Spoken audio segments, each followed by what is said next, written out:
La fraternité Bologi des Rojo Nubudo de l'Atlantique littoral a une fois encore marqué l'univers des Rojo. Ce dimanche 14 juillet 2024, le roi des jumeaux, Sa Majesté Daake Rundjeglo, a officiellement présidé la cérémonie de réincarnation des jumeaux. L'objectif est de raviver l'âme de ses enfants décédés. L'une des phases prioritaires de la soirée est la consultation de l'oracle, une pratique géomantique qui vise à interpréter le message des jumeaux. Elle permettra aux jumeaux d'établir une connexion communicative avec leurs parents. C'est également le moment idéal pour les parents de jumeaux de prendre connaissance des interdits et les recommandations de leur progéniture. La cérémonie de réincarnation des jumeaux est loin d'être une simple formalité. Les jumeaux avortés, morts en couche ou ayant subi de fausses couches doivent être réincarnés afin de mener à bien leur mission dans le commun des mortels. Clarifie Rounon,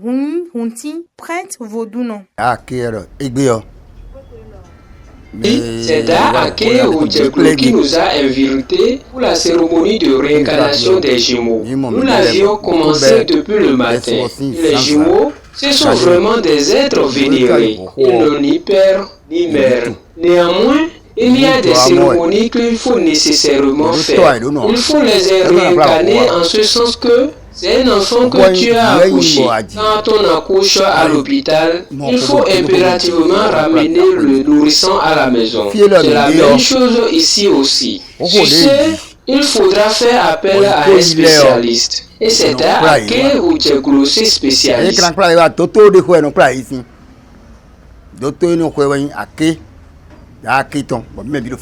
C'est donc clair.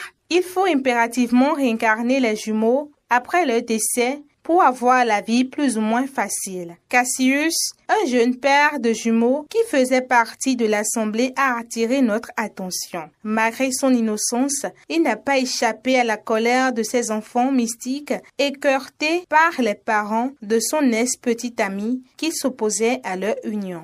Ma copine m'a dit une fois qu'elle était proche de moi. Après quelques temps, ma fille m'a appelé, elle a dit que les parents demandaient ce qu'elle avorte à la grossesse, quoi. Donc finalement, je me suis dit, bon, c'est passé.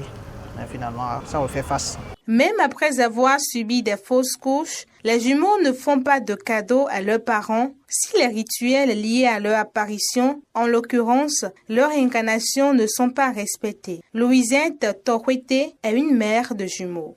À mon niveau, c'est une fausse couche que j'ai subie. Ignorant que c'était une grossesse de jumeaux, j'ai continué à me comporter comme si de rien n'était. Résultat, j'ai commencé à enchaîner les problèmes, plus rien ne marchait. C'est après une consultation chez Daake Rundjeglo que j'ai su que la grossesse était celle des jumeaux. C'est justement la raison de ma présence ici aujourd'hui.